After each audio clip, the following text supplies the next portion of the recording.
Thinking of a player that's outside of the age curve, but would actually help take the pressure off Konate to be the man right now, would you take? I do think he is a very, very good centre back, and I think he, if you could get him at a reasonable price, he would be a good candidate, and that's a bad shout at all. 89, 93, 86, 99, 98, 100. No, those are not this week's lotto numbers. And no, those are not the numbers from Lost. Those are, in fact, the points required for the last 6 seasons of the Premier League that has crowned the winner, the champions. And why are we talking about that? Because this podcast is all about focusing on dethroning the king. What can our teams do? One requires a miracle to dethrone and upset Man City and get back to the top of the Premier League table. This is One Kick from Glory. We're going to be discussing all things Liverpool, Arsenal and Chelsea this week. And I'm joined, it's a full house today. We've got Matthew, we've got Craig, we've got Markus. Hey. And we are going to have a lot of fun today. And we're going to start off with the team that are the most likely challenger to that throne if we go by tradition rather than recent seasons. And of course, we're going to start off at Merseyside, at Liverpool. So, Mark, I've been doing a lot of thinking this week about this podcast and about Man City for many reasons. One, thank you so much for Declan Rice. Greatly appreciated. Eni Aluko was right. I'll explain more a bit later. But secondly, and probably most importantly, they're bloody annoying. They are so annoying. But ultimately, our teams have got to figure out a solution to dethrone them. And you guys have gone toe-to-toe with them more than us recently, and you've kind of gotten close enough. You've beat them once, and you've been unfortunate on a few other occasions not to get there. But hopefully the Premier League will figure out 115, not points, charges, what to do about that. But looking at Liverpool now, overview going into next season, like how do you feel your chances are, and what do you think needs to be done this summer to close that gap? Yeah, obviously last season wasn't ideal and wasn't the season we was hoping for, and obviously miles and miles behind City, so a lot needs to be done. I think some of the workings of that have begun with the signing of Alexis McAllister. I think it's clear for all to see that Liverpool probably need one or two more. Question mark still about whether or not Trent's going to go into midfield, and do Liverpool need a right back? Do Liverpool need another centre back? And are Liverpool going to replace Bobby Firmino? I think are the big questions around replacements from a squad perspective.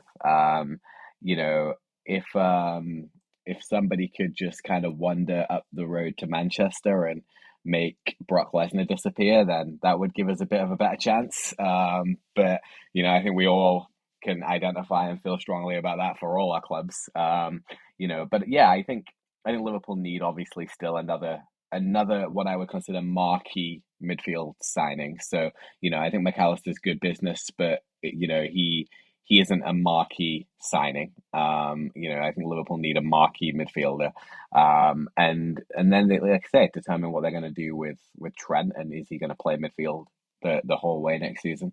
And if he is a right back, I think Verge is getting a bit older, and more easy to take on. So another centre back. But the profile is the profile. Between the ages of 21 and 24. Not overly expensive, and preferably, heading towards their prime years. And I think in that regard, the exception might be that Liverpool may potentially get up to sort of 60-65 million for a centre midfielder, and decided that Mason Mount wasn't worth that. So ball rolls on. Valverde, Szoboszlai, I think are the two names linked at the moment, and would be quite happy with either of them. Yeah, I think that idea of midfield reinforcement is going to be key, because we've known for a while since Gini left, you've been kind of searching for that replacement, and we can kind of say that McAllister, I think, comfortably is that person to replace him. As further to that, you're looking at Hendo, you're looking at Thiago, you're looking at Fabinho, 3 players who have been important in what you've done over the years, but three players who, for different reasons, need to be moved on. Fabinho looks like he's 86 and not the 30 or so years he should be. Thiago can never stay fit, which is just a shame, because if he could, it would be great. And then Henderson's Henderson. Like, he's a very good player, but there's a limit to what he can do. And looking at what Trent's brought in the back end of last season, what he showed for England, finally, Gareth, it's not hard, is it? Just start Trent. Wasn't hard. Was really easy, wasn't it? Gosh, it showed you what he can do. And at the end of the day, when you've got a player, as you said, Mark, on numerous occasions, when you've got a player that's that good, you find a way to make it work, right? Every other international manager does it, but somehow, some way, Mr. Waistcoat didn't want to. But it's a good talk about midfield. Obviously, you mentioned Firmino. You're not really sure whether the club would make a move to replace him in a direct way. I know you've got options up there. You've got Jota. You've got Cody Gakpo, who's probably going to be used more through the middle, I guess, which is going to be interesting to see his development there. And, of course, Darwin Núñez. I mean, thinking about those three in particular and looking at closing that gap to Manchester City, numbers-wise, how many goals are you hoping for from those three next season? Yeah, I also think a player you missed who is going to be probably instrumental and probably start part of the front three starting regularly is Luis Diaz. Recently took the number 7 shirt. He spent a lot of last year injured. So I think Luis Diaz will be instrumental. And between him and Salah, you probably want 35 Premier League goals. And then whoever your guy in the middle is needs to be hitting 20. So if Jota starts the most of them games, if Gakpo or Darwin starts most of them games, I think the one who well, at least one of them needs to be getting 20 goals, and then if the other two can chip in and contribute when they're playing, then you've got a really good attack there with lots of potential goals and all tournaments covered. I think Gakpo was probably that Firmino replacement, but you never know whether or not they may chance their arm elsewhere. But yeah, I think all in all, Salah is going to be the main man still, and going to be the man that you expect to be really bringing it home, and then you need to see which one of the rest of them are able to step up, and then it is just a matter of settling into comfortable form, because if you can get, say for example, Gakpo and Diaz hitting a good purple patch of form, then they're going to have Jota, they're going to have Núñez, itching at their feet for a place in that squad, and I think that's important to have that type of attacking competition, so that if you do go 2 or 3 games without a goal, there's someone there ready to jump in and take your spot, and that puts the pressure on you then. Like, something that Arsenal missed last year with, Gabriel Jesus, when he was injured, and, Eddie Nketiah stepped in, Gabriel Jesus was guaranteed his spot back the minute he came back from injury, because there wasn't that type of competition there that was like, okay, if you lose your spot here, you're going to have to fight for it back, and that often makes players better. So I think that competition among Liverpool's attack is there, and I think that's a good thing for Liverpool going into the new season. Yeah, I think that competition is going to be important, and we'll see how things develop as the season's on. We're not done with Liverpool just yet. Going to speak to the other guys and see some things they have in mind on Liverpool. And firstly, I want to talk about weaknesses from an opposition perspective. So I'm going to start with you, Matthew, on this. So obviously, we know that there's been lots of memes and jokes about Virgil, and as Mark said, he's not getting any younger, and they would want to get some players in alongside him that can, one, keep him sharp, because when you're the man and you're always going to play, your standards can drop a little bit. We've seen that as Arsenal fans over the years with some of our key players, when they kind of get a bit big B's for themselves and they sort of drop off. But when we look at that back line and the vulnerabilities that have been seen last season, from an offensive point of view, if no changes happen, like they don't bring in any other players, how do you think teams would exploit that next year going into the new season? I think they're going to have a bit more confidence and just that losing that kind of fear factor that Virgil had when he first came on the scene. They're going to see that as an opportunist moment, and that's exactly kind of what happened the year just gone. It happened the year after they won the championship, where they finished third. Players were kind of losing that kind of fear and respect for certain players. Obviously, they admire them, at just how good they are, but it's just like it's no longer the same player that worked so hard to get to where they were that's going to be playing anymore. On both occasions where Liverpool fell off was after they won the league and after they went hell for leather, like the closest to getting the quadruple. You noticed a severe decline in how they just their defense has completely and utterly crumbled. Plus, there was a whole thing with Trent and eventually moving into the into the midfield where he was longing to be. So, if anything, moving him from there is A, given the spot to another defender they can bring in, and B, it allowed him to kind of, show the player that he's always meant to be. So it's a win-win kind of on their side. I mean, as good as Trent has always been known to go forward defensively. He doesn't look like he likes doing it. He can do it, but he doesn't look like he likes doing it. His mind is always kind of like, it kind of reminds me of what they did with David Luiz all those years ago at Chelsea, where putting him in the midfield allowed him to just have a little bit more fun, a little bit more freedom, and allow someone else to take up in defence. But Liverpool have got to be, I think, in this window looking for a centre back. I mean, I wouldn't necessarily have any recommendations because I'm too focused on what Chelsea are doing at the moment because they're just going, it's absolutely mad. But I think it's another centre back, kind of a centre back that's going to, like a mid to rising centre back that's A, going to keep him on his toes, and B, can deputise should an injury come by if he drops out of form, just to kind of put that, not necessarily the fear factor, but just to kind of stabilise the kind of the back line that they had. It was, when they got Virgil in the first place, it was such a coup, and during a January transfer window as well.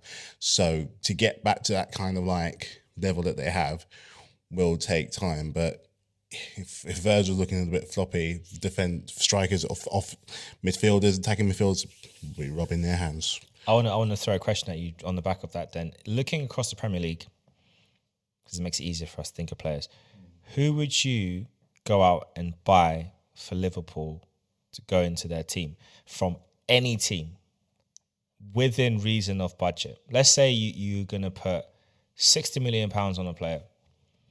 Whether Liverpool will spend that much, I don't know. But let's say you'd spend £60 million on a centre-back to join that Liverpool back line to push them to the title. Who are you picking up?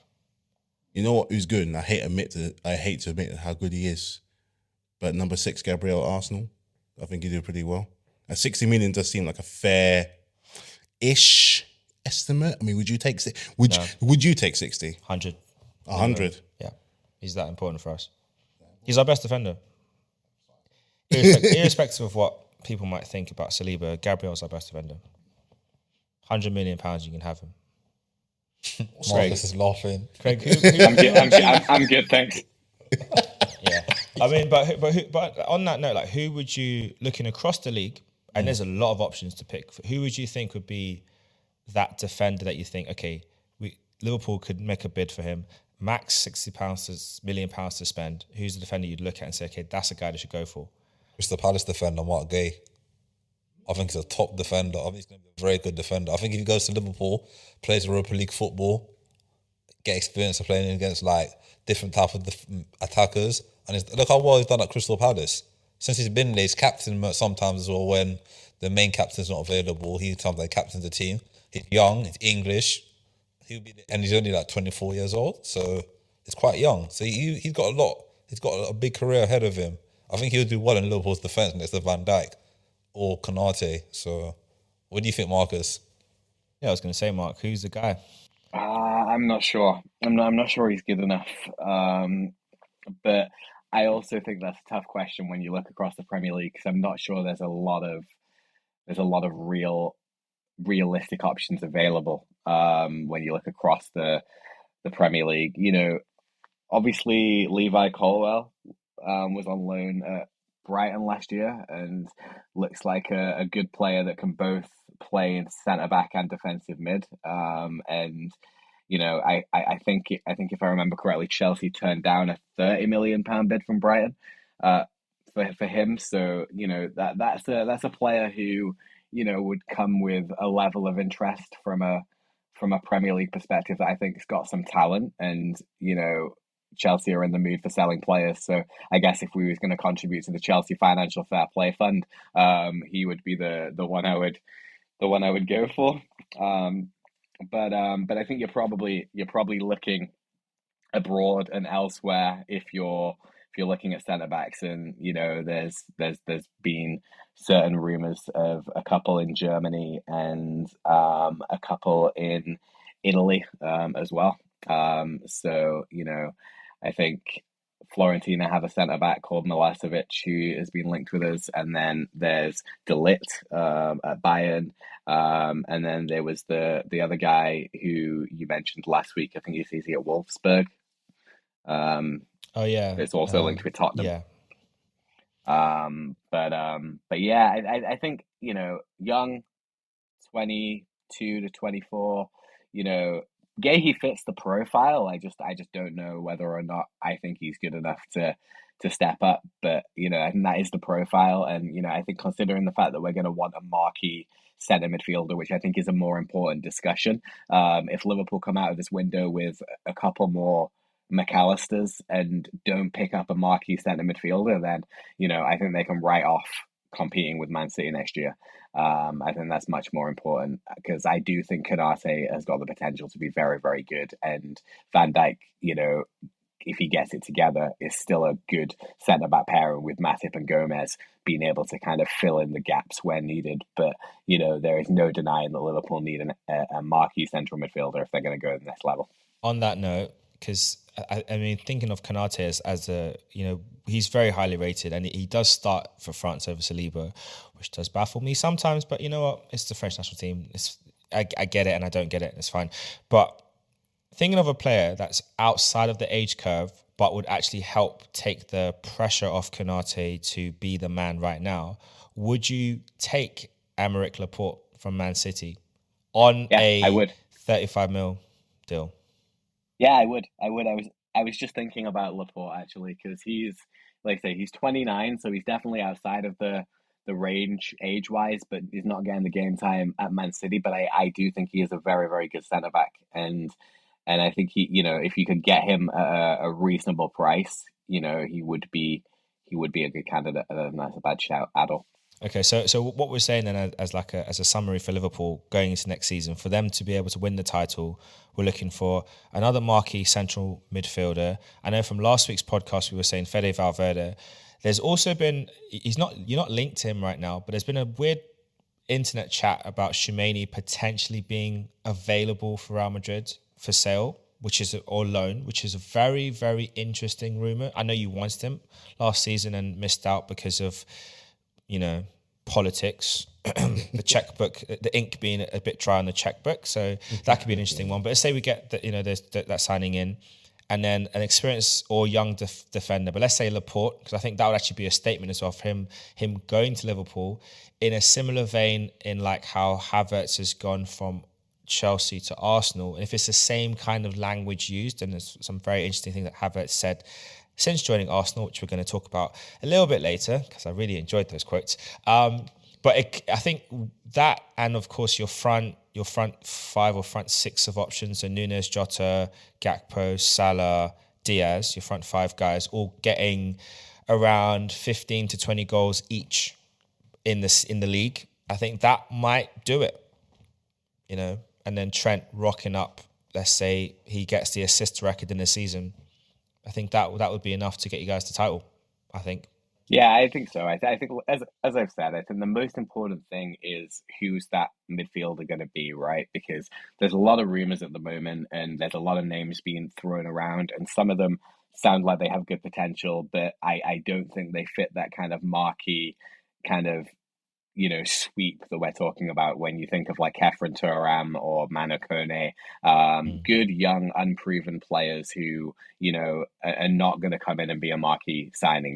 The difference between they even in my eyes, they fall behind the likes of McAllister, because McAllister's Premier League proven, right?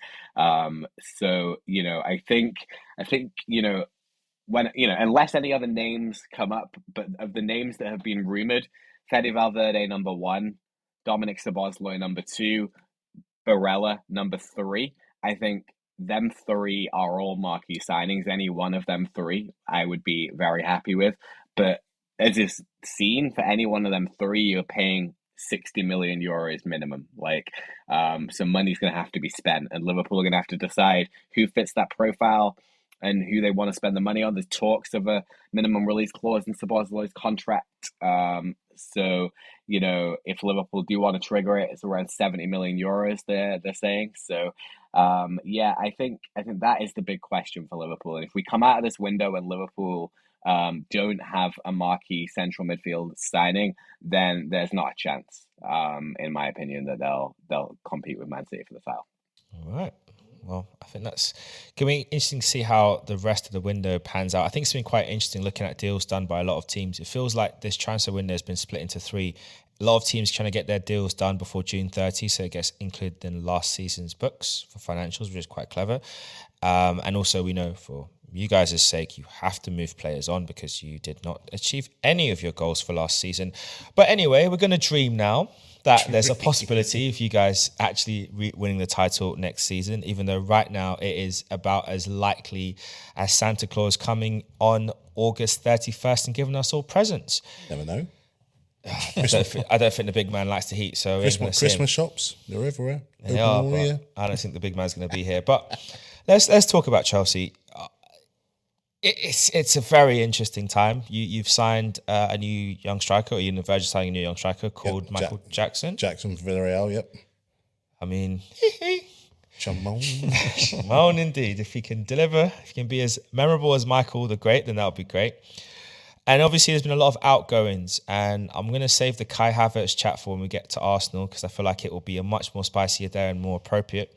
But right now, today, we know Mason Mount's on the way out. Boyhood Chelsea boy, which is a bit of a strange one from my point of view, and some of Havertz's kind of leaving comments make me feel like there's a lot more wrong in the camp than we know. That being said, this is about us having positive thoughts of the future. So, looking at your squad, as messy as it is, you got Pochettino in. What do you need to do, player-wise, to be able to say that you'll win the title over Man City in this coming season?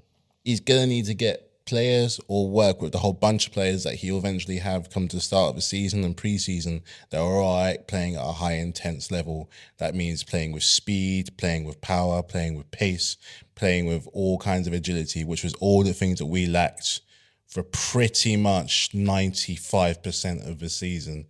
After, like, say, when Tuchel left, we just had no plans necessarily of what we were doing because the manager, they didn't respect the manager. They planned for a manager that was going, and then Frank Lampard came in, which kind of disarrayed the whole kind of thing. And the players that we had just became bad literally overnight, which wasn't the case when they arrived. You know, when the likes of Sterling arrived, he had Premier Leagues. When the likes of Mudryk arrived, he had every club after him. When Mudryk arrived, they wanted him. Clubs wanted him. You wanted him. I know I wanted him, but you said every club. I'm like, not every club. Some club. clubs wanted him. A good number of us were happy to gamble. And we had all these other young, promising talents that had so much, like, all this potential, but they still do indeed have. I just think we need Name the right. Name some. Badashile, Madueke. Yeah, I rate Badashile. Madueke. Fofana. No. Enzo. Fofana is not it. Mudryk. Enzo. Mudryk could be. Enzo, Mudryk, Fofana ain't it? I'm sorry, man. He's trash. We're being positive. We're trying to be. We're trying to be. Plus the signings, I think we will have to get. First of all, our midfield is now a big gaping hole. You know, RLC is on his way. Jorginho's obviously gone. Kovacic is gone. So that whole Mount will probably be going in the next few days. So there's a nice Caicedo-shaped hole ready to be waiting if Man United can stop being greedy and just let us have him. Just please, 35 million, 36 million, 40 million. Thank you very much. Keep going. Number they want 100. 40. Yeah. You took Havertz for 65, so it's fine. We also need, the best goalkeeper for 18 months, he's now gone, so we're going to need a goalkeeper that's going to not necessarily, I also think is give Kepa something to think about, because that's what Mendy did. He came in and for the time that he was there, he actually gave Kepa something that he needed to think about, because yes, he's been our best keeper this year, but he still wasn't as good as Mendy got to his peak at one point, because he won the Champions League, all those international trophies and AFCON in the space of a very short space of time. And we just need a more commanding keeper, someone who's good with long shots, someone who's going to be just a bit more commanding, good with their feet. Kepa's a good shot stopper. He's also good at penalties, but he just doesn't have that command that you want in the box. So one keeper, he's going to be on his way out of his club that I want to pinch before someone else does, and that's David Raya from Brentford. Always really like what he does, and I think he's up for a decent-ish price. And another keeper kind of like, because he's a character and he showed that at the World Cup. I wouldn't mind having pick your former keeper, Emi Martinez. Got into Europe. Hey, if you can do it to us, we can do it to them. I think Aston Villa could relish that to kind of boost their squad going into Europe and competing on all different fronts. Then there's the striker situation. Lukaku was recently rejected a move to Saudi Arabia, which suggests he's not going there. What he's going to do with us, or what Pochettino can bring from here, I don't know. Because if he's going to be playing with an intense team, what's he going to add to his game? He's proven in the past that intensity is not his best strength. He likes ball to his feet sort of thing. So he's not really very good at thinking quick on his feet. So what's he going to do about that? But I also think if we're going to look realistically, I don't think there's a likelihood we're going to dethrone the champions. I mean, if we got top 4, I'll be jumping for joy. But there is one thing we can do to knock their confidence. And that's if, let's say, in 1 or 2 of the competitions, because what happened last year, at the very start of the cup competitions, they knocked us out one by one. Knocked us out the FA Cup, they knocked us out of the Carabao Cup. Now, we're not going to get them in the league. But what we can get them in is the cups domestically, because they give us more time to utilise the squad that we have to play more players. And potentially, obviously, the Carabao went to United, but the FA Cup went to them. The last 3 FA Cup finals we've taken L's every single way. Arsenal, Leicester and Liverpool. Let's get that W back in SW6 and let's pinch off that FA Cup just to kind of, let's do a domestic double just to take away that little bit of control that they like to have. But let's say our Liverpool and Arsenal can take away the Premier League and someone take away from the Champions League. I think that from our angle, that's what we can do. We can knock their confidence just a little bit, put a nice big dirty chink in the armour. That is their empire of trophies. Let's say if they're going for the country, I'm guessing is their plan for next year, we can take that off of them. If you take our player, we'll take 2 of your trophies. You take Kova, we'll take some silverware. Well, I think what's also interesting is that you're going to have to make a 46-point swing because you finished 45 points behind Manchester. Let me say that one more time.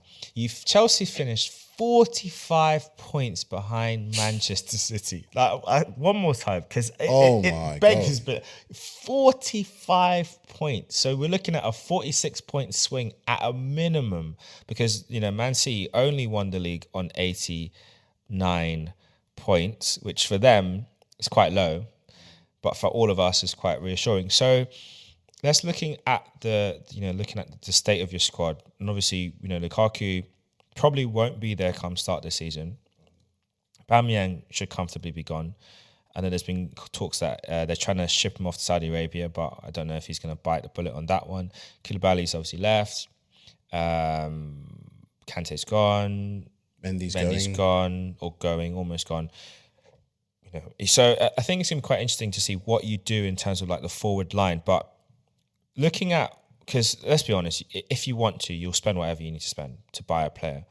Looking across either the league or world football, who's a striker that you would want to bring in that you think this person would get us those 25 goals minimum in the league under Pochettino, that will be the start of the catalyst to kind of fire us to the title?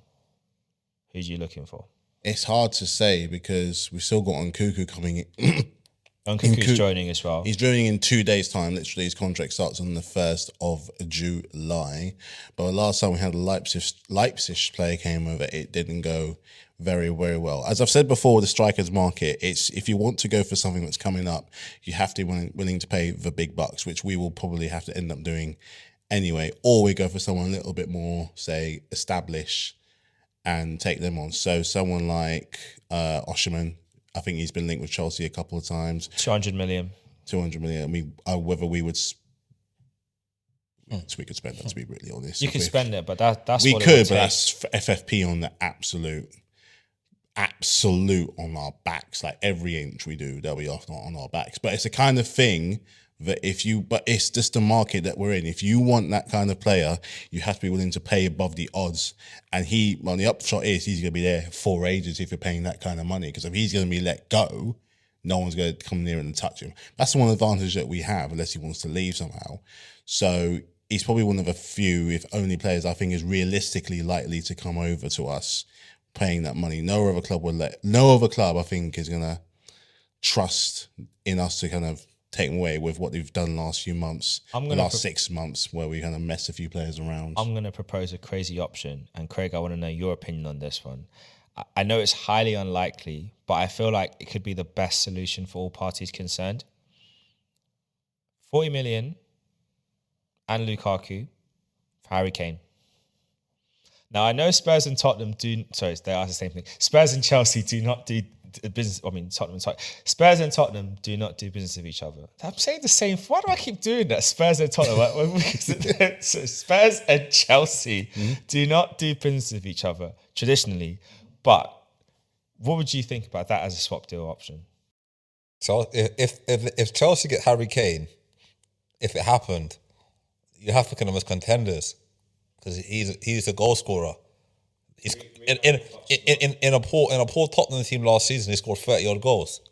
Imagine how many goals he will score in the Chelsea team with the right service, with Enzo passing the ball to him, the right Sterling feeding him the balls, and he will score an awful lot of goals there. He would definitely break Shearer's record if he went to Chelsea. We'll 100%. take it, or Spurs won't. But I know Tottenham already. They're not. Daniel Levy is the hardest negotiator to deal with in world football. Him and the Napoli president are the hardest negotiators to deal with. So that will never ever happen. Let's be real. Never going to happen. Bayern are testing the waters though. Bayern's testing the waters. They are testing waters. I mean, he was one person I thought who I definitely like. I would never say no to having Harry Kane at the club. I don't think anyone would say no to Harry Kane in the club. The issue is, like you said, is if he would actually be let to go. Would he let him go to a fierce rival, especially in London? All right, Mark, what do you think about that as an option of a swap deal? Maybe chucking in one extra Chelsea player. So maybe has Ziyech left yet? He should do. Well, if he hasn't left, Ziyech, and for good measure, Conor Gallagher, 40 million plus and Lukaku for Harry Kane. What do you think obviously ignoring the other two players, what do you think about the option or the possibility of that as a swap deal? Yeah, it's never going to happen.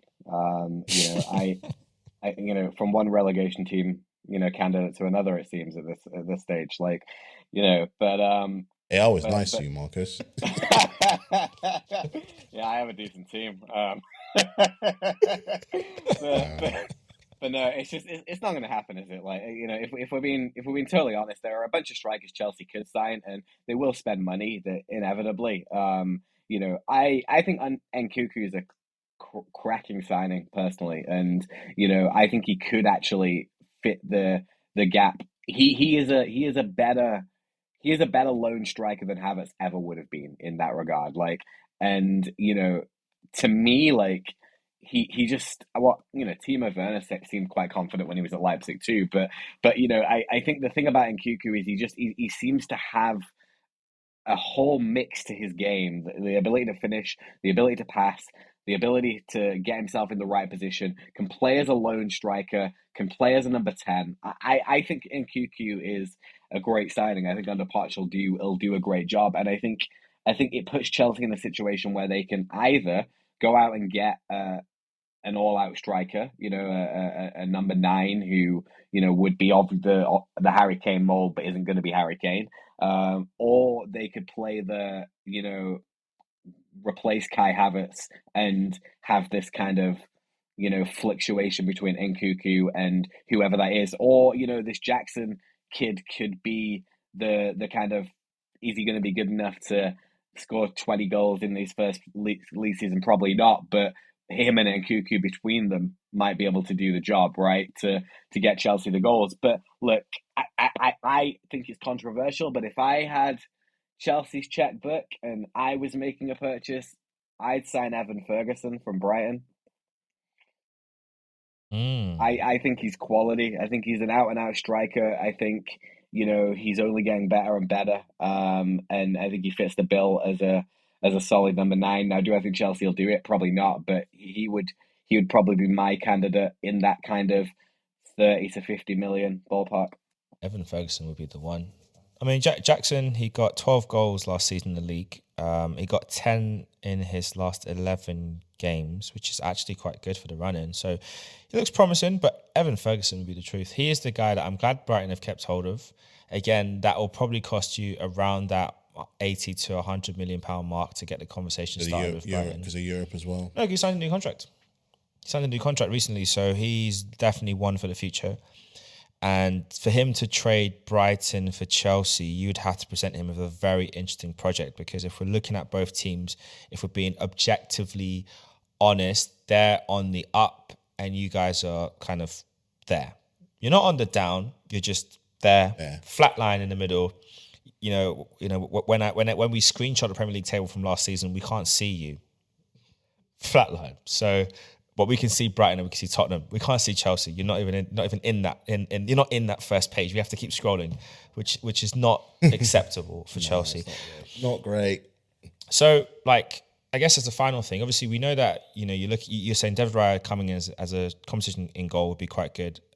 A goal scoring striker and shifting Lukaku would be key, whether it be an Evan Ferguson, whether it be a Victor Osimhen, whether it be an unrealistic Harry Kane. But we can all dream, because he doesn't want to leave England, even though Alan Shearer would personally drive him to the airport. Mate, we all would. We would all drive him to the airport. He can sit on my back if we want. I can piggyback him to the airport and get him out of the country. But I don't think he wants to leave. And I think that creates a market. I would say that Harry Kane will probably move on from Tottenham near the end of the window. I think that's going to be a late deal if it's done, mainly because I think there's other transfers that have to take place first before it's likely to happen. And also I think if him and his brother play it smarter this time around, they can get a deal this summer. They just have to play it a lot smarter. If they want to go somewhere, and Man United have a massive gaping hole up front where they need something, and they would want a strong striker to make that push on to the next season. Man City don't need him, but you know what? I'd go buy him anyway. I would just for the sake of it. Why did you guys sign Kane? Why not? Well, you have Alvarez, and I'll just buy him anyway. You can't, so no one else can? So no one else can have him. I would do that. If they may take him on a free in the summer. Yeah, they may there's take also him on that. a free next summer. So they could wait. But if you're Kane, do you want to have one more season at Tottenham? Do you really want to probably not. I'm saying this the past 2 years. Yeah, I know, but we'll see. He's got 1 year left now, so he's finally at that crucial point where he can actually kind of manipulate things and get it the way he wants. But looking at your front players, so Nkunku, Sterling, maybe Pulisic, but likely he might be going. Mudryk, Madikele, and Jackson. How many goals are you expecting from them, with the viewpoint of this is going to take us to the Premier League title? With no Europe to distract us, this is what we need for the Premier League title. That's 5 players. 5 players. How many goals are you expecting from those 5? Collectively? Let's go individually. Let's start with Raheem Sterling. How many goals from him? I think he was our top scorer last year, and he got 5. So realistically, he needs to be hitting at least 15. 15 for Sterling. Craig, how many would you think Sterling need to bang next season for it to be a success? 19. 19. All right, let's go to Jackson, the new guy. 10. 10. First season's not bad. 10. 10 as well. Let's look at Mykhailo Mudryk. He's got a lot of ground to move up, and he's had 6 months. About 17, 18. 18 goals. Some more goals from Mudryk. 6 months. 6 months. Oh, you see, saying more goals from Mudryk than Sterling. 6 months. Oh, okay. 15 to 18. If he gets 10 goals next season, I'll be happy with that. I think he needs time. He needs a lot of time. And I mean 10 goals in all comps, not in just the league. I'm saying 10 goals next season will be a good start for him. Not for the money, but for him. Okay. Christian Pulisic. 10. Maybe in the league. Okay, 10. Maybe 8. 15, 16. 16. Christopher Nkunku, what are we saying? First season in. How many goals? 2025. 2025. 19, 20. 19, 20 expectation. Wow. Is that all the 5 I said? Nkunku. You forgot the other guy, the English guy, Mekele. Oh, Medikele, final one. Kele. 12, 13. Lucky 13. Okay. Same 12, 13. You hearing those numbers, Mark? I'm grimacing at the expectations of Mudryk to outscore Sterling. That frightens me. Come on, Jake. Yeah, Come on, Jake. honestly, I think all you're hearing there is that the numbers that they're throwing out are still way too low for Chelsea to win the title, and they're not numbers that are going to get hit. So I think we can all safely assume Chelsea. I never said we were. I never said we were. I said a dent. Yeah, I think we can dent. all safely assume that if Chelsea finish top 4, it'll be a very good season. But at the end of the day, if I'm in Matthew's spot and I'm in Chelsea's spot, I'm looking and I'm saying, get rid of all the players that are just pointless and let Pochettino build something over a 2 or 3 year period. He can do it. He's a great coach. He plays attacking football that's enjoyable. The fans will enjoy it. They'll get behind him. And don't be worried about being in the top 4 this year. Be worried about being in the top 4 in 18 months, 24 months, right? That I think that you like you said, you do have a handful of good, talented young players that could build up a core of a good squad for the future. Mudryk is good, Enzo's good, Madikale's good, Nkunku's good, Colwell's good, Badiashile good. They're good core young players. But I think when was the last time a team turned around a 45-point gap to win a title? It's just been a long, long time. Leicester. Well, Leicester are an outlier, and we cannot use them as a measure for anything, except for the fact that anything is possible. So Brighton could win the league next season. It would be the most unlikely thing, but it's not the most impossible thing because they have all the pieces to do it. They just require the rest of us to absolutely capitulate at key points in the season. Not knocking Leicester's win, but that's literally what happened. So it is what it is. Yeah. And they were the second most consistent team behind Arsenal, except we choked. Anyway, so moving to Arsenal. Speaking of Arsenal, yeah, very much the. I have to say this before we get into the nitty gritty of what we need to do this coming season and the atmosphere around the club. Edu, Mikel, Josh, Papa Cronke, Stan, that's your name, Richard Garlick, and all the good family at Arsenal. You lot are on job this summer. I mean, I'm seeing bids, I'm seeing speculation. It's almost like, I don't know, how would I put it? It's almost like you're finally listening to your manager and what he actually wants, and you're not going for plan B anymore. I mean, how many windows did we have to suffer through plan B? Wanted Vlahovic, got Gabi Jesus. Gabi Jesus was been okay for us, but how much more could Vlahovic have done? Wanted Mudryk, got Trossard. Trossard's been okay for us, but how much more would Mudryk have done in Arsenal's season with Arteta's plan? And rinse and repeat. Wanted Caicedo, got Jorginho. How much better would... You see where I'm going with this? And finally, he put his foot down and he said, my number one target for this window is Declan Rice. Now, it's not done. They're still working out the specifics on how much of that 100 rising to 105 million West Ham get up front and how soon, because they're asking for a lot. And David Sullivan, please, for the love of God, can you just be a bit more reasonable? Let the man go, please. I'm not asking for much. Just accept whatever we're accepting. Just accept it. We will happily give you a cut price deal for Nicolas Pepe, Nuno Tavares, Rob Holding, and Mohamed El Neni to help bolster up your squad. Whichever one you want, all 4 for £20 million, you can have it. But in all seriousness, I've been really impressed with how we have moved this window, and also it's not over yet. So there's been some reliably placed people that have said that Arsenal are still looking to do more outside of the Havertz, which is confirmed, Rice, which is almost there. Just a few final things to go. Timber, which reports coming out of Ajax today, has said that is the fees have been agreed and they're going to get the medicals and stuff sorted out. Outside of those 3, there's more coming. That's what I've heard. I'm excited. I don't know how much more it will be and what that looks like, but I'm excited. But let's start with you, Craig. So looking at how we ended the season, 5 points behind Man City, which on reflection doesn't look so bad. In context of the season, it's a bit of a disappointment and a bit of a capitulation. In context of Arsenal for the last 4 years, it's a great end result. Us getting close, us kind of re-establishing ourselves at the big boys table again. Yeah. Although we've still got another table to get to, which the other two teams on this podcast have reached, which is Champions League glory. But that's coming. I'm not saying this coming season, but it's coming soon. But for you, looking at Arsenal, the business we've done so far, the rumours that are bubbling away, how happy are you with the directness and the purpose of which this window has been handled with? I'm shocked. Because other windows, we wait until the last minute to buy, like, last minute shopping. Like when you go in Christmas shopping, you do last minute shopping to buy the players we want. This summer, Edu and Arteta, Mikel Arteta said, I want these players, get them.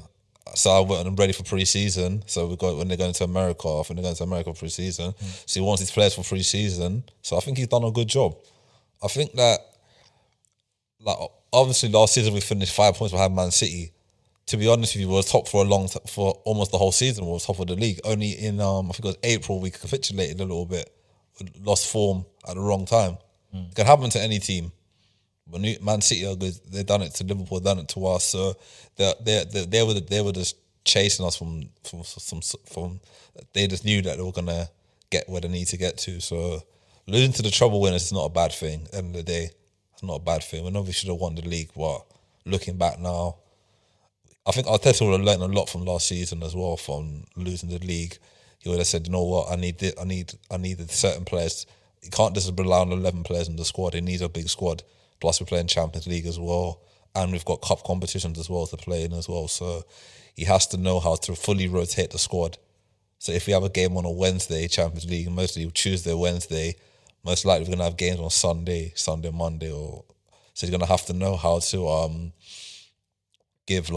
rotate. Say 1 week, for example, say Havertz plays in the Champions League and he can't play on the Sunday. You're going to have someone like a Vieira or Smith Rowe who can jump in and play that match. Or even like if a Nelson can come in and play for Saka, if Saka's tired or whatever. Then you got a Trossard can come in from Martinelli. And then you have to start using some of your young players as well, because like you got the youth who done quite well in the youth cup last season, got to the final, they lost to West Ham, but they've got some good young players coming through as well. So it would be nice to see some of them playing in the cup competition, just to give them that experience and then take it from there, I would say.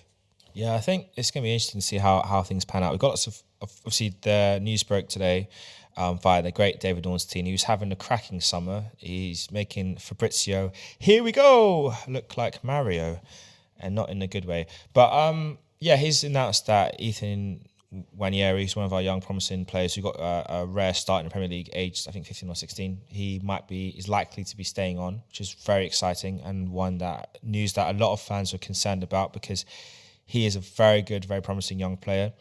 One that we weren't sure what was going to happen. There was talk of Chelsea and others looking to snoop around. But then actually what's interesting with the article is that he said that the player never wanted to leave anyway. I was never looking to leave, which shocks all of us. And I don't know why that was not communicated earlier. But it's fine.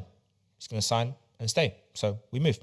But looking at the moves that have been done by Arsenal, the players coming in, potentials, what do you think is the likely shift in shape and system going into next season? Because I'm very intrigued to see how Arteta is likely to utilise Rice, once confirmed, obviously, because he's not our player yet, but he's almost our player. Rice, Havertz, and potentially Timber, but I can see that Timber has probably been brought in to be a rotation option for White and Tomiyasu. But how do you think Arteta is going to utilise Rice and Havertz, especially if Thomas Partey doesn't end up leaving?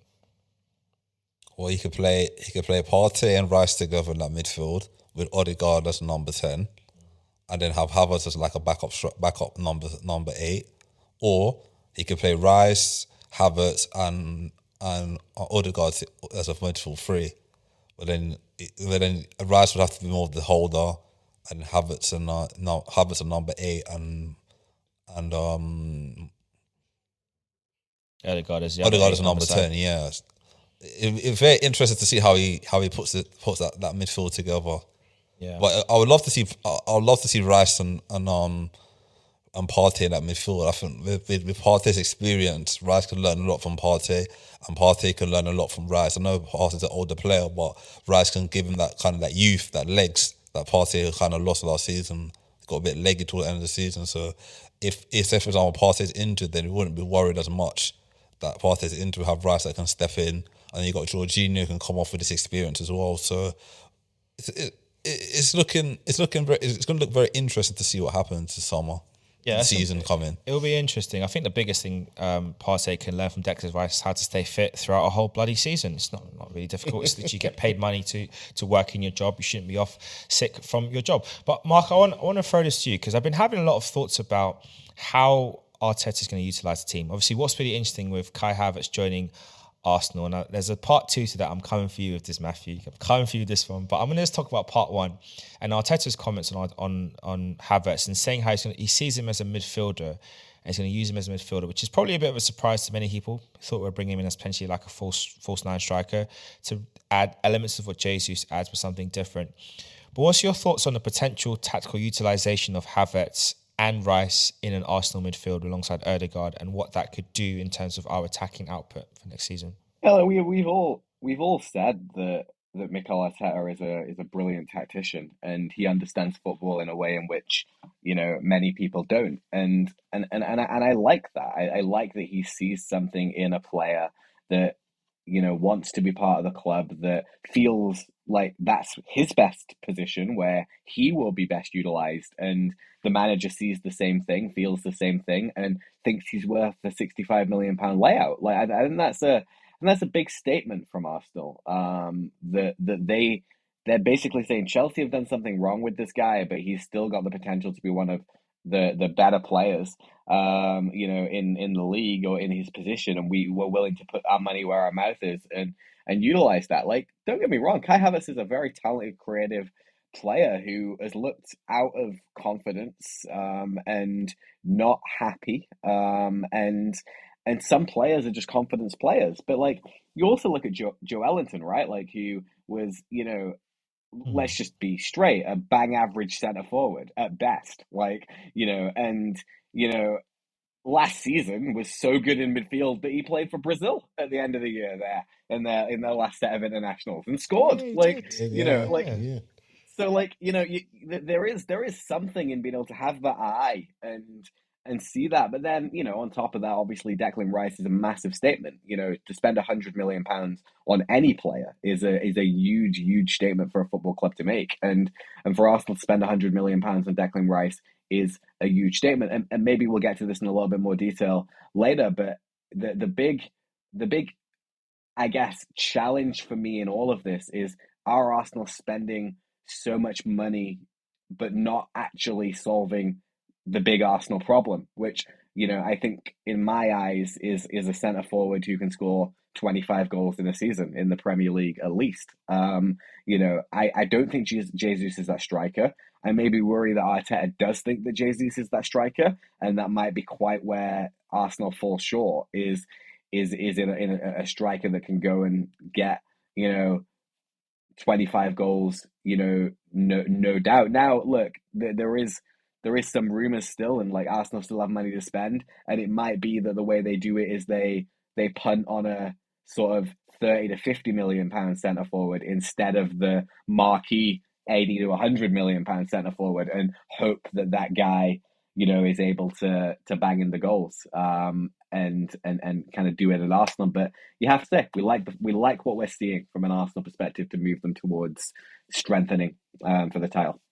Yeah, I'm holding off on that striker talk for now because I've come prepared, and actually I think we're going to have a very good discussion on that. But I do want to talk a bit more about Kai Havertz and his move from Southwest London to North London, from the Blues where he won trophies to the Reds where he's going to win even more trophies.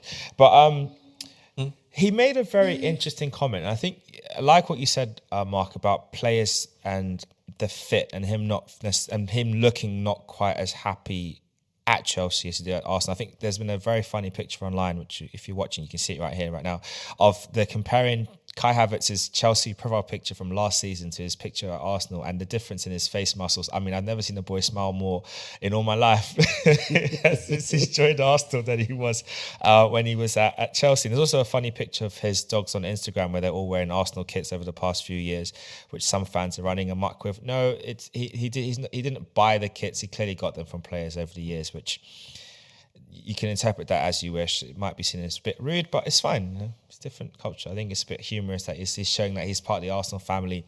And family is the operative word. And it's a word that he used in his announcement video in the interview about joining Arsenal. And he said that he's really excited to be part of the family. He loves the family feel in the club and he can't wait to kind of be a part of it. And he's really excited to join this winning culture and this winning mentality that he sees emanating from Arsenal and was seeing throughout last season. I think for you, Matthew, when you hear those kind of comments from a player who, let's be honest, he has been like Marmite. I did say last season, and I stand by it, that he was a bigger flop than Nicola Pepe when you count the numbers to the output, and I do stand by that, even though he did win you 2 trophies, 3 trophies for his goals and contributions in his time at Chelsea. But I still think from an outlay perspective versus expectations, he did flop at Chelsea overall.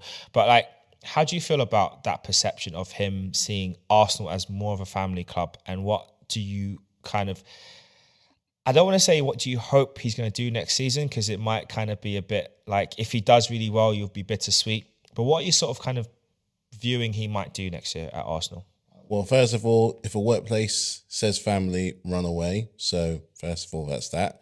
Look, if he wants to go, he wants to go. It was clear as day for the longest time that he was very frustrated, and that's not to say the fans weren't as well. It hasn't worked out the way that he really wanted it. And if he wants to play in midfield, he's got to get behind the queue of a lot of players that want to get into that hole. He can get there. He just wouldn't get there for a while. None of the managers were ever going to put him there. So, look, I'm going to be grown about it. He wants to be there, and we needed to shift off a big wage off the bill. So, you know what? Good luck to you. You're not going to win any trophies anytime soon. But look, it's nice to see you happy. Nice to see you going to be that big smile on your face and show the potential that it's all. But on the player side of things, it's a bit crushing. Where I'm going to be nice. I'm going to be nice. Gonna be nice. I'm going to be nice. It's crushing to see a talent as good as him, because he's still very, very young with a lot to prove. That it hasn't worked out in your club, which is always really, really upsetting. You know, he's clearly got a lot that he can show. What are you looking at me in that for? Well, I mean, you saying he's not going to win anything for a long, long time. I'm sorry, but I said for a year. A year? I mean, he's more likely to win stuff at Arsenal than he will at Chelsea. Yeah. Should I bet on it? 20 quid? 20? I'll put 50 on it. I'm not that rich. I work in the school. No, actually not. No. I'll do one better. We're going to do another shirt swap deal. So, Kai Havertz will win a trophy at Arsenal before any player at Chelsea wins a trophy at Arsenal. Trophy for Chelsea. So Arsenal will win silverware next season. You won't. Right. And when I win, you'll buy me a Kai Havertz 29 shirt. And if you win and we don't win anything and you win something, then I will buy you a Nkunku, whatever his number is, shirt. You think? That's a deal. It's a deal? Back it. Deal. Podcast, you've witnessed that. Come on. Better start. Hey, I'm 1 for 1 right now. I'll be 2 for 2 coming. Yes. Better start looking into the Look at Marcus's face. better start looking in the savings. Yeah, but no, on a serious note though, like, it's sad that it's another player. Look, we've been here before with Salah.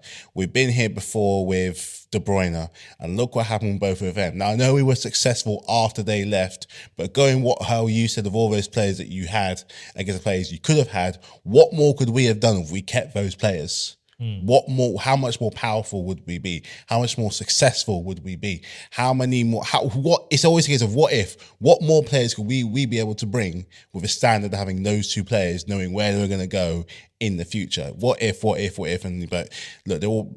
And that's my biggest fear, is that he'll go to another rival, a close rival, and do absolute bits, which he's more than capable of doing. I'm just, it's going to be good to see him playing well and being happy. It's sad that it wasn't with you, but I'm not going to hold any blame against the club necessarily. It wasn't working. You could say we're playing him in the wrong position. You could also say that he wasn't trying enough. We'll agree to disagree. We'll end it at that. So look, 8-12 months from here, we'll see who's wearing the Nkunku or the Havertz shirt, I suppose. So we'll see. So good luck, but not on those games where we play Chelsea twice a year. Not too much good luck on those games, but we'll see. We'll see. Well, I'll tell you what, when we do play against Chelsea, we will be coming for you and we will be gunning for you. And I expect him to do something nice. I don't think he'll celebrate. Not expecting that, but I think he'll do something nice against you guys. I want to end on one little thing. Well, before we get into the real meet and drink of this conversation. But for you, Craig, looking at Kai Havertz, King Kai, as he might be called, we'll see. But how many goals and assists are you hoping for from him for it to be seen as a successful year at Arsenal? Considering that if what Arteta says is true, and we know Arteta is one to bend the truth when it suits him on more than one occasion, and he does play in that attacking 8 position, which will be where Xhaka was, as Xhaka is likely to be no longer an Arsenal player come the start of this season. But what are you expecting from him numbers-wise? Maybe 15, 16 goals. And I think for assists, he'll get maybe 10, 11 assists. How many goals? 16. 16 and 10, 11 assists. Okay. Mark, what are you expecting from Kai Havertz from an Arsenal perspective in terms of numbers? I think if he's playing midfield, 10 goals, 10 assists would be good. Yeah, 10 goals, 10 assists. Yeah, I'm hoping for something between that 10, because Xhaka got 7, something like 7 goals, something like that. So I'm expecting we'd want him to double Xhaka's output. So I'd say at least 14 goals in the league, and then assist wise, I'd give me 8, maybe between 8 to 12 assists next season, in the league, and I think that'll be a great. The thing you have to remember is that that's what Odegaard did last year, and he had an absolutely top class season. So if Havertz is producing 15 goals and 8 assists, he's going to have to be performing at the level that Odegaard was performing from midfield this coming season. And that brings me right on to the topic that I have been really excited to talk about, which is about goals. Because you've made a great point about the need for Arsenal to get a striker, that 2025 goal a season striker, to probably kind of give us that extra edge in the pursuit of the title. But I actually disagree. And I disagree because the Premier League history tells me that it might not necessarily be necessary. And so I'm going to actually go through I've picked out 4 players at random per team for the teams that have won the league. I've actually just picked out 3 particular teams and an Arsenal from last season. So I've started off with Leicester, 16-17 season. They had the 4 players I'm looking at is Vardy, Mahrez, Okazaki, and Mark Albrighton. So I wanted to have strikers and a midfielder. And so Vardy played 36 games, got 24 goals and 6 assists, all stats from the PremierLeague.com. So if they're incorrect, sue them, not me. Mahrez played 37 games, got 17 goals, 11 assists. Okazaki, 36 games, 5 goals, no assists. And Albrighton in 38 games, got 2 goals, 6 assists. It's quite nice. But, only Vardy is the only one who got 20 goals. But, if people actually combine the goal assists, goal contributions and combine them both, but I'm keeping them separate for argument's sake. Liverpool's 19-20 success. Firmino, 38 games, 9 goals, 8 assists. Mane, 35 games, 18 goals, 7 assists. Salah, 34, 19 goals, 10 assists. Wijnaldum, 37, 4 goals, 0 assists. Of course, Man City from this past season, they ended up with Haaland on 35 games, 36 goals, 8 assists. Jack Grealish, 28 games, 5 goals, 7 assists. Pathetic. Mahrez, 30 games, 5 goals, 10 assists. And De Bruyne, 32 games, 7 goals, 16 assists. And in comparison for Arsenal from last season, Jesus, 26 goals, 26 games, 11 goals, 6 assists. Saka, 38 games, 14 goals, 11 assists. Odegaard, 37 games, 15 goals, 7 assists. Martinelli, 36 appearances, 15 goals, 5 assists. And I chucked in Nketiah just for good measure, and he played 30 games and got 4 goals and 1 assist, all Premier League stats for each of the respective teams. Now, for me on the debate in terms of like the striker thing, I look at it and I think, and that's probably where Arteta's thinking as well. It's very difficult to get a 20-plus goal a season striker without breaking the bank. But if you can get enough players getting 10, 12, 13 goals a season, like if you think about our attacking spread of options, if Smith Rowe can come in and chip in with 10 goals next season, if Fabio Vieira can chip in with about 8 to 10 goals next season, if Kai Havertz can get those 14 goals, which I'm hoping for, if Odegaard can push his numbers up to get to between 18 to 20, because he can do it, so that will be what I'll be hoping for from him next season. If Saka can go from 14 to 18 to 20 goals next season, and then if Martinelli can do the same, and then if Jesus can be bothered to get 15 goals, like that would be a really good spread. And I think that would put us in the ballpark of what Liverpool had in 1920 in terms of like goal spread amongst the front players. And I think that might be enough to do it. Plus you got your Rices coming in with maybe chipping in with 5 goals for his new club. But I want to throw it to you, Matthew, first, then Craig, then I'll come back to you, Mark, on that point. What do you think in terms of like in that race for the title? Do you think having that marquee number 9, that bagsman, that 25 plus goal season striker, is that essential? Now, obviously, I got to add this in as a quick little caveat. I am ignoring the fact that Erling Haaland has now ruined the league for all of us and probably will require some recalculation on these numbers. But putting the freak of nature to one side, do you think that is required now, a 25 goal a season striker?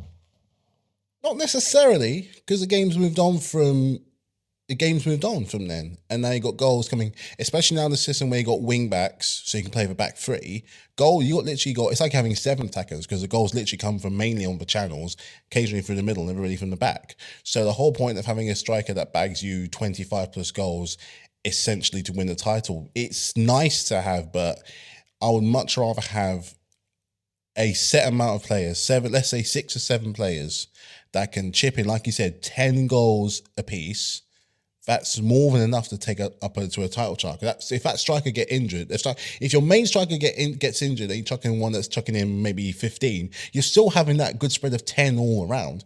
If you look back at when, I'll throw it back a little bit further now. Look at 04-05 when Chelsea won. Drogba was not the top scoring striker in the league. He barely broke even his first couple of seasons. But we had goals coming from Robin. We had goals coming from Lampard. Yes, we had goals coming from Drogba. But we also had goals coming from our defence. Other teams, like Man United. Yes, you had Rooney, you had Ronaldo, you had Tevez, you had Nani, you had Anderson. Even going to the likes of Arsenal, if it wasn't Henry, it was, Pires, it was Fabregas, it was Lundberg, it was Bergkamp. The only thing I'll say with the Arsenal and Man United example, both squads had players who got 20 plus goals. That's the only thing I'd say that kind of... but they weren't number 9s. Strictly. They could play there. I mean, Omri was a striker. Rooney played through the middle. Tevez played through the middle. Ronaldo got in the middle and got goals. But they kind of think. But remember, the likes of when we started on side. But yeah, not anymore. Especially now how games have moved on. Look at Harry Kane this year. He bagged 30 and they finished out of Europe. Even likes of Ivan Toney and Brentford, he was their top scorer with nearly 20 goals, and they got their a terrific season, finishing in the top half of the table. It's the way the game goes now. It's kind of narrow-minded to require to have that one striker, because there's no point if he gets injured. There's no point if he's out of form. You're going to need other players kind of building up the slack to take on the strain of scoring more goals. I think it was a goal-scoring record this season, mainly because of him, the freak. But yeah, it's nice to have, but the way the games move forward, I don't think it's essential to have. So, not necessarily, I think. Right? I feel like nowadays, the way our teams play now, the striker's job is not the same like it was back in the day. Nowadays, most teams, like the goals get spread around. Like at Arsenal last season, all the goals are spread around. So Odegaard was our top goal scorer last season. He scored all the goals, majority of the goals. Saka as well scored the majority of the goals. Martinelli scored the majority of the goals as well. So I feel like you don't really need to have a successful number 9 now to score 25, 30 goals now. But the question is it needed to win the league? considering who we're up against and that freak of nature called Erling Haaland, is it needed to win the league? So that's what the question is. It's not is it needed, it's is it needed to win the league in this country? And while you ponder that, Mark, what's your counter to my position? Facts are facts. That every season that you named, pretty much, each one of them teams had a player that scored 20 goals. 19 is basically 20. Liverpool had 2 that scored 20. 19 is 19. It's not 20. Listen. 19 is basically 20, and Liverpool had 2 that scored 19. So as far as I view it, you don't need a number 9. You need an attacking player who is able to score 25 goals. Like that's what you need. Like along with another bunch of players that can contribute 15 to 20. But the facts are facts. You know, at the end of the day, even the Vardy season that you named, he scored 24 goals. Like, you know, in the Leicester season, there's one exception, and that was when Man City won the title, not this year, but last year. And their top scorer was Kevin De Bruyne with 15 goals. And they didn't have an out-and-out striker, and they spread the goals among their team. And they are fundamentally one of the best teams to ever play in England. And like Gundogan got 15, and De Bruyne got 15, and there was a mix. But even the year before that, when Liverpool had the 2 who got 19 and 18 and won the league title, Sterling scored 20 goals, and Man City didn't win the league title. I think that in this modern day market where Man City have a striker that's going to get 30 goals halfway through the season, you need a striker or an attacking player that can contribute and compete in the same way, if not 2. Now, the question for Arsenal is, are Martinelli and Saka ready to step up and add 7 more goals each to their output to be able to be them 2 players that take Arsenal beyond? Because is someone really going to sit here and tell me Haaland's getting less than 30 goals next year? He's not. Like, unless he gets injured, Erling Haaland is scoring at least 30 goals in the Premier League again next year. Like, fact. So if you want to compete with Man City, you need to be able to, at the very least, be getting close to or as many goals as they're getting. And to compensate for Haaland's 36, you need 2 players that are getting 20 goals, just alone to compensate for Haaland. So I think this season, Martinelli and Saka would be the balancing act of Erling Haaland as they were last year, but Gabriel Jesus fell short because he's just not good enough. And the Arsenal need a third in that mix, along with because I think Odegaard's season was exceptional, but I think Havertz takes some of the pressure off of Odegaard from a creative perspective. That between them, if they get 20 goals in the league, they're going to contribute in the games that they play. Odegaard, I don't know if he can have as good a season personally. Maybe he can, but I'm not sure. But I think that Havertz thinking takes a level of the pressure off. But I still think even if we say, you know, Saka gets up to 20, Martinelli gets up to 20. I still think Arsenal need another player that can also say, look, I'm going to bang between 15 and 17 in that attack. And I don't think that's Jesus, personally. Again, could be wrong, but that's my feeling.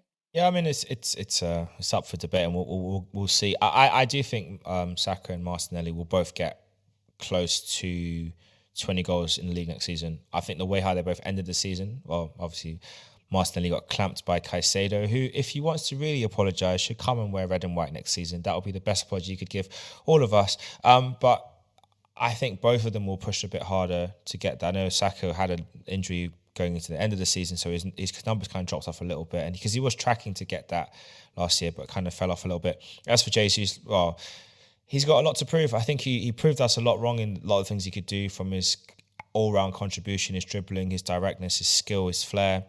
The numbers need to follow, because 11 goals, considering he was injured for a good chunk of it, is not bad. But some of the chances he missed, you know, he can do better. Odegaard's the same. 15 league goals look quite good, but some of the chances that he missed, some really gilt-edged chances, and some of the finishes he did, considering the goals he scored, he could have easily got 20 goals last season. And I mean easily, which, considering what he did last year, as in the previous season, that, you know, the 15 he got this year was a surprise. But when you look at some of those chances missed, you think you could have got 20 goals comfortably.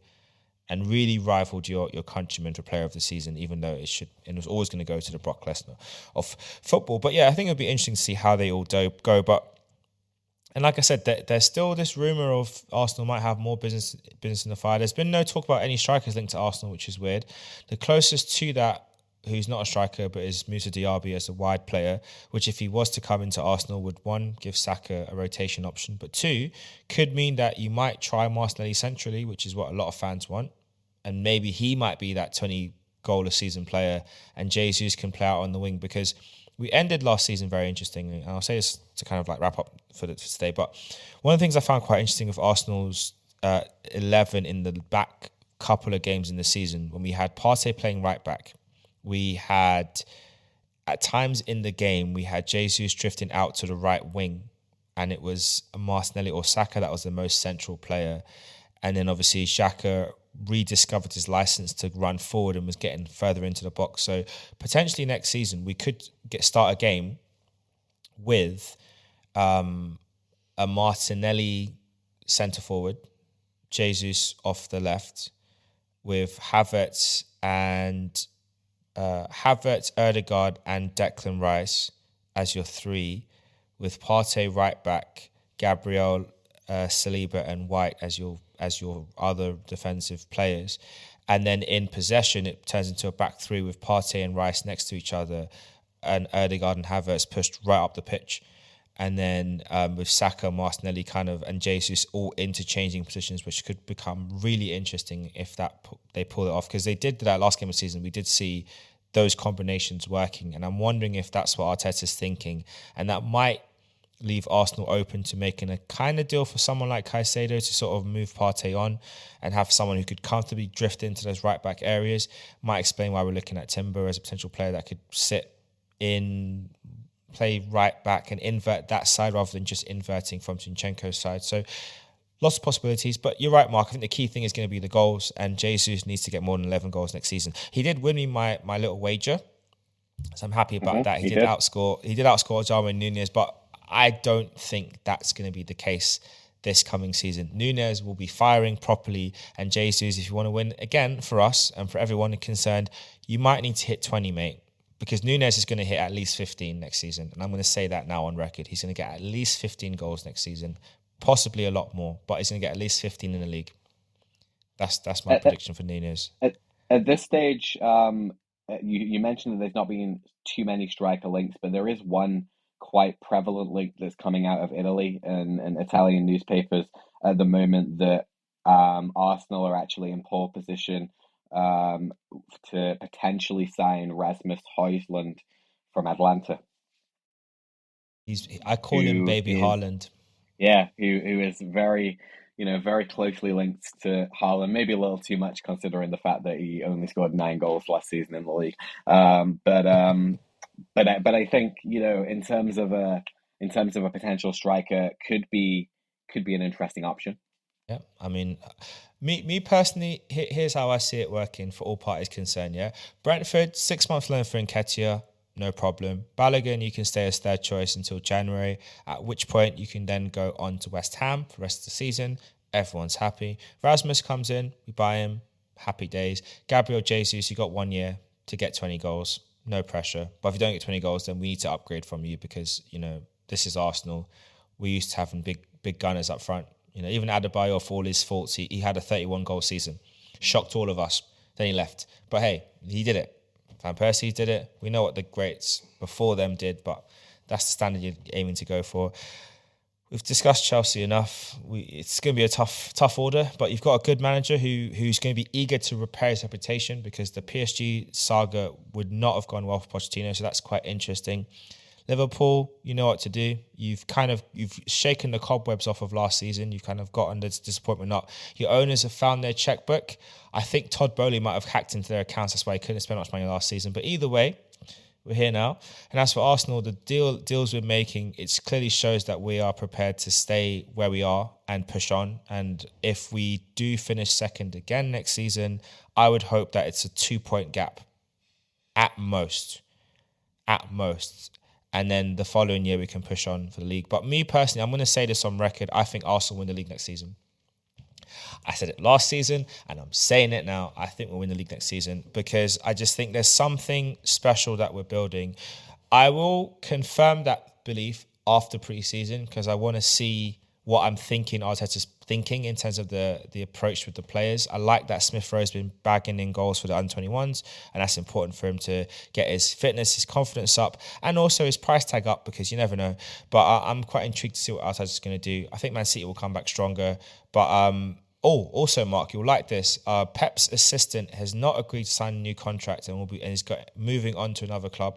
His long-term assistant, which makes everyone believe that Pep Guardiola will leave at the end of his contract this coming season. So, guys, we've got one more year of him, potentially one more year. So, if we can knock him out this year and beat him to the title, then everything will be restored in England all over again. And then we can have a proper, like, good old-fashioned Arsenal, Liverpool, Man United, maybe Chelsea, fighting for the title again, and Man City can just drift off into obscurity back where they belong. That's it for me. It's a good podcast. Guys, thanks for listening. Thanks for watching. Let us know what you think. Do you think Arsenal have a chance to win the league this season? Do you think Liverpool will bounce back stronger? Will Chelsea surprise everyone? And I mean everyone, including Todd Bowley, and win the league? Or will it just be same old for them? And by that, I mean not 12th, I mean like 4th or 5th. And lastly, who do you think is going to pick up a surprise signing this summer of a striker? And will Harry Kane swap white for red or blue or white or red? Decipher those clubs, and we'll see you all next time. Peace. Peace.